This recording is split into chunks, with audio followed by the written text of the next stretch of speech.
Today's a special day because today Mixtape Madness has got a UK hip hop legend in the building. So here we're gonna just salute for Mr. Ty. Thank you for coming down, Ty. Salute Mixtape Madness. Thank you for having me. It's a pleasure. We're honoured, we're honoured. So first and foremost, we're just gonna take it to the essence. A lot of young people think UK hip hop started yesterday. Could you please correct that statement? I think in this current climate that we live in right now, a lot of young people think Egypt is not in Africa. So there's lots of stuff going on in life where just because people know what they know doesn't mean it's what it is. So I don't get upset with things like that. I feel like as someone that's older, it's important for us to just show them and correct them and let them know that, you know what, there was a time where you couldn't be on radio and rapping. There was a time where you couldn't rap on the radio. You couldn't actually, if you didn't have a record.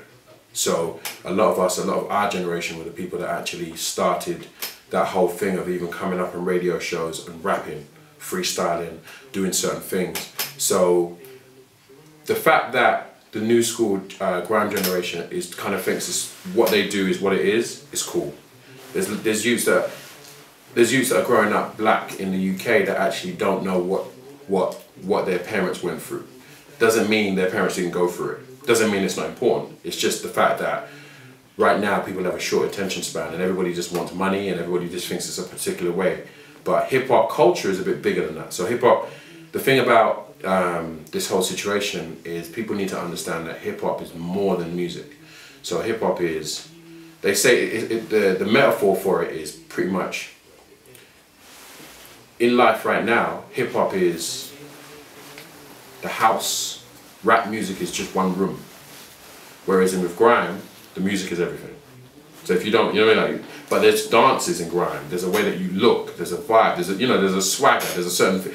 All of that is part of your culture. So it's like, really, I don't, like when I look at what grime's doing, I'm proud of it. I'm like, you know, that's the new generation, that's the new wave, and there's certain things that have influenced them to do what they're doing in a certain way, and it's just about, the only thing I want is for them to understand the connection between us, rather than assume that, nah, we're over here, them are over there. No. That's like looking at your parents and being like, you know what, Banda, you know what, you know, old people. It's like, no, actually, they born you. That's how it is, whether you like it or not. So saying that, I mean, many commercially popular rappers or MCs today sharpen their skills on the grime circuit. So do you fear that the UK hip hop generation from before will be forgotten? I think that the generation now that sharpen their skills on the grime circuit have got a lot of skills and are sharpening their skills in a way where it's really important. It's important. You know, I remember I was in a car with Crazy Titch and it was Crazy Titch and what's his name? He used to rap with Kano. Bad Boy, like Gets. Yeah. So I was in a car with John Z and we were rapping all the way to Manchester, all the way back. And one thing we noticed as hip hop MCs is they had more lyrics, because their culture, you have to have more lyrics. You have to pretty much have at least 50 lyrics or at least 20 sets of verses ready to go because of your culture. Whereas with us, you had to have 20 types of lyrics, or you had to be able to freestyle in a particular way. So you've been in the game for over 15 years now. Your first album, Awkward, had a laid-back jazz feel to it, despite zero-tolerance tracks like Move and Nonsense.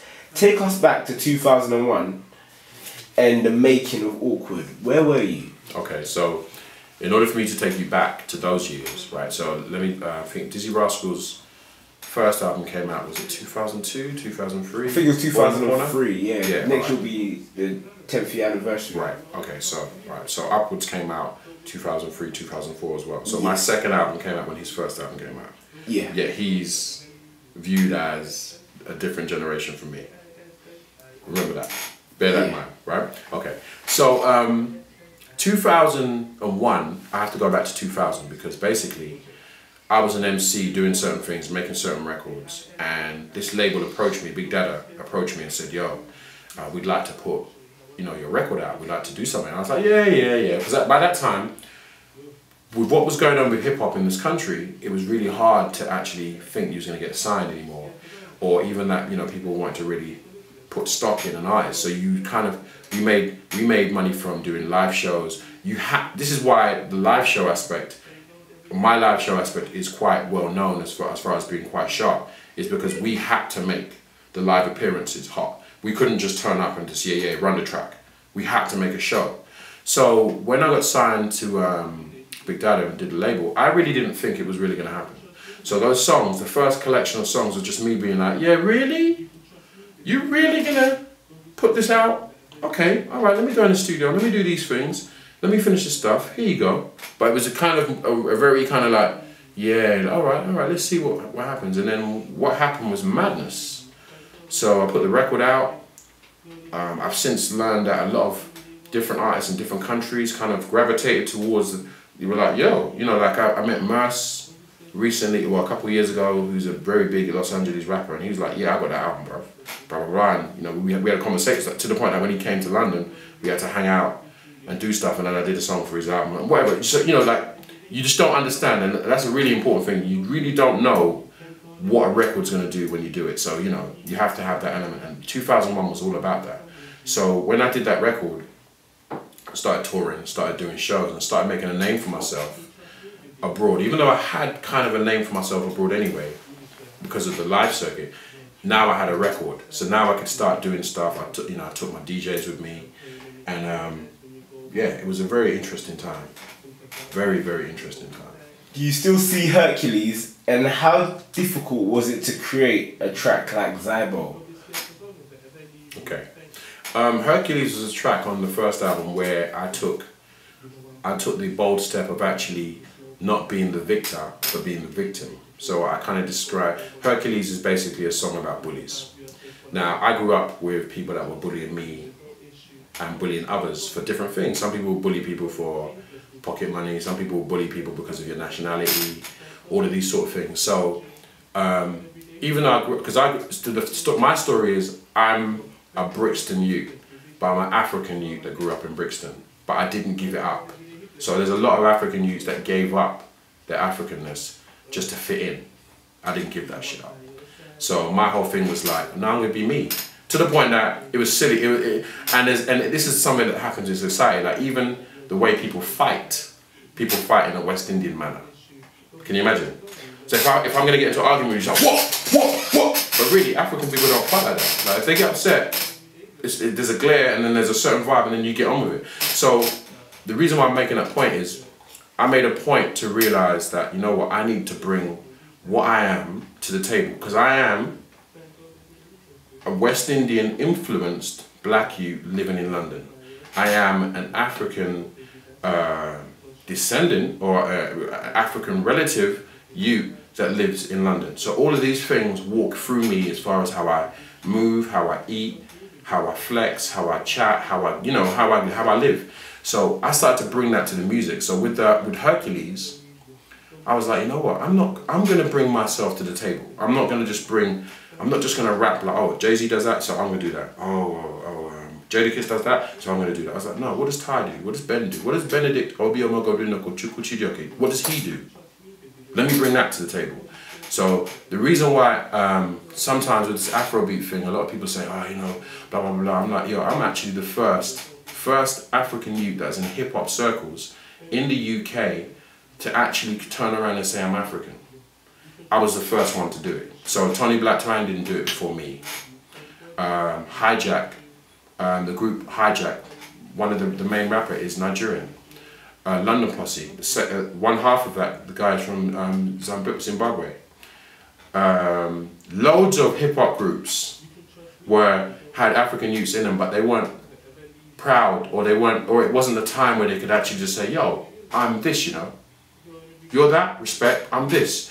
So I did it first. So I did that from late 80s.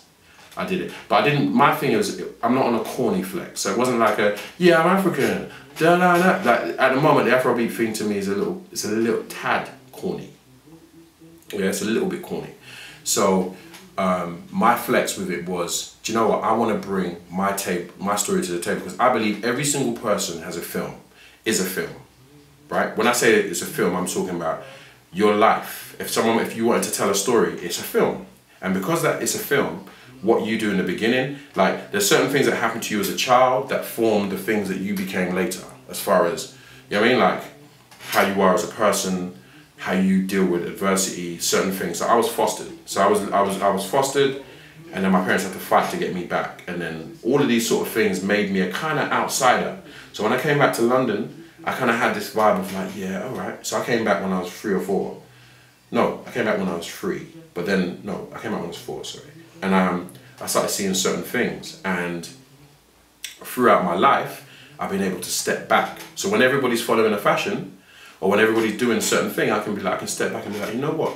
But is that you though, Ben? No, it's not, is it? All right, let me do this. I'm gonna do that, and that has been that's the most important part of this interview for me. For if anybody wants to understand why I'm Thai and why I do things a certain ways, because my life story dictated that I had to not just follow the trend. So I grew up in a time where the people around me were running things like Brixton. So the 28s and the Untouchables, those are my friends that I played table tennis with. Those, you know, those are the youths that, you know, are around me all the time. But I stepped back. So I decided, you know what, that's not my thing, you know, I don't want to follow that fashion or follow that trend. And that's musically what I've been doing all the time. So Zybo is basically a moment where I realized that there was young African youths that loved hip hop, that were doing what they were doing, and I invited them on a record. And I kind of this French group, I can't remember what their name is for the life of me right now, they just kind of settled in London. And they used to come and do our live events. I used to do a live event called Lyrical Lounge with DJ Pogo at Jazz Cafe. So we invited them to do their thing. It was wicked. It was because people was bugging, and a lot of people were like, "Oh, you know, but the accent, but the language." I'm like, "You don't need language, man. We are spiritual people. Just let them do what they're doing and see whether you like it." People loved it, and that was before, you know, you're seeing what you're seeing now, with people just, you know, dancing and jumping around to Afro beats and stuff, not even understanding the language, but just feeling it, because that's what it is. It's a feeling. So that's the reason why that song happened. That song happened because of me kind of paying attention to the things that were going on around me and saying, yo, come over here, that musician, come over here, come and do that. And I put live music in a hip hop album when UK hip hop wasn't doing that. I was doing live shows with live bands when UK hip hop wasn't doing that. It's funny, when I watched N-Dubs and all them guys with bands and all that stuff, I was doing it when people weren't doing that, when it wasn't cool, when it didn't look cool. There was groups called Urban Species that were doing it, which were really, they definitely were doing it before I was doing it. But my thing was more about an artist doing a thing with a live band rather than just a band. So, you know, that's what it is. So moving on to 2003, as you mentioned earlier, the same year Dizzy Rascal put out his album, you released Upwards. I was at university when I first heard this track, and the track I'm referring to is Rain. I need to know what inspired Rain, because it's such an emotionally driven track. Alright, okay. First of all, I want to say that doing the Upwards album was one of the greatest moments in my life, because basically, like I said, from the first album, when I did the first album, I was a little bit distrustful of the label. I was like, you really gonna put a record out? Really? Really? And then when I got the feedback, and this is really important, anybody that does anything in life, if you're getting the feedback and people are like, yo, I love what you're doing, it just gives you such a boost that you're like, really? Oh, you ain't seen nothing now? Blah, blah, blah. So what happened with Upwards is, Upwards was my, oh, I'm feeling myself. Oh, you know, oh, you mean, so I can just do what I'm doing and you don't take it?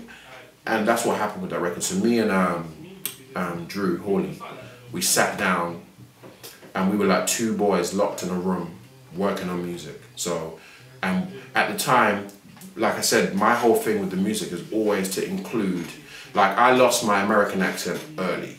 As far as rapping, I lost that early. I was not, you know, I got to a certain point, I was like, yeah. Some people can pull out tapes and be like, here you are, and I can look at the tape and be like, see, but yeah, that was 1990. That's different from now. And with the Upwards album, we just explored avenues. So it was about us expressing. So I was really trying to take the position of, let me compose music rather than just be a rapper rapping over a beat. Let me get inside the music. So the Rain song was an opportunity for me to kind of create a song where I was like, okay, let me tell you what happened. At that moment in time, I had relationships with different people that I'd grown up with that were in media and stuff. So I made a call to New Nation and I said, look, we need to talk about this gun violence stuff. And I'm realizing that it's happening so majorly, but we're never hearing artists properly say how they feel about this gun crime stuff. Let's get black people in the room, let's get white people in the room, whoever's suffering from this scenario, and let's hear what the rappers have got to say so that the youth can hear that. And what they did is they created a round table where they had fallacy. I wasn't in it, but I started the conversation. So when I did Rain, that was my contribution. I was like, okay, cool. You lot have had that conversation. It's in New Nation at either that year or the year before. There was a conversation with Fallacy and certain other youths, and they spoke, which was good. And what I did with the music is I wanted to talk about gun violence in a way, but I didn't want to glorify it. I wanted to kind of make it artistic and just say, okay, well, how do I get a point? Okay, how do I get across the point that certain types of violence is happening? And so I had to take my own experiences, like being in a party and someone pulling out a machete and then you know, trying to chop someone or someone shooting someone, because I've been in certain places where certain things have happened. So I took that story and put it into the Rain scenario, but I made Rain the bullets. So the idea was it's raining, and what is this? You know, what is this? And you know, that's basically what the feeling of the Rain song as well is. That what we did is we made sure that every single person that contributed to that track didn't hear what the other person contributed. So Shortman didn't hear what the guitarist did. The guitarist didn't hear what Randolph Matthews sang. Randolph Matthews didn't hear what Shortman had done. It was us. We were like, come in, thank you very much, wicked, this is what I need, very much, cool, see you later, thank you very much. So it was all about composing. And for me, as a hip hop artist, as I'm growing up, I really think it's important that we take a certain type of pride in the music. Not just kind of, yeah, it's a ting and it's a hustle. It's just blah, blah, blah. I'm like, no, I want people of all backgrounds. So to me, it's really important that we kind of get past this kind of slapdash attitude to how we make music and how we view our music. So what happened with Upwards is, because we spent a certain amount of time and you know, we were really looking at it at a certain level, I noticed that when we got nominated for the Mercury, what I heard back from certain people when we made the shortlist is people couldn't ignore the amount of vibes and the amount of diversity and the amount of kind of eclectic cleverness that was happening in that record. They just couldn't. I met one of the judges, one of the pioneers, a guy called Robert Wyatt, who is a music legend. And he was on the panel, and I met him on the day of the nomination, and he said to me, there was no way, when I heard that record, I had to meet you. Like, what was that? What was, you know, like, and this is an old white musician from the 60s. I also met, what's the name of this dude? He's absolute classic. This dude, I'll remember his name when it come up, and he was the same. He was just like, yo, love what you do, and that was the point. The point is not to just be like, yeah, I'm on the mic, It's like, you know what? No, like we would edit certain things out that were just weren't there for no reason, because we wanted the classic, we wanted the song to be classic, and that album, that's what that was about. Upwards is about taking pride in your work and saying, do you know what? I want to create a classic, a Rembrandt, or whatever it is. There it is. That's what it is. And that's what happened. And to this day, that's what's happened. And but the thing is with me, I don't like to repeat things. So a lot of people want another Upwards. I can't give it to you because that's not my life. As I said, the life story that I'm living right now is only relevant to what I'm going through. So it has to be, if I'm feeling a particular way today, that's what's going to come in the record. If I'm feeling a way this month, that's what's going to come in the record. And that's what I'm telling you. I can't pretend that I'm back in 2003, because I'm not.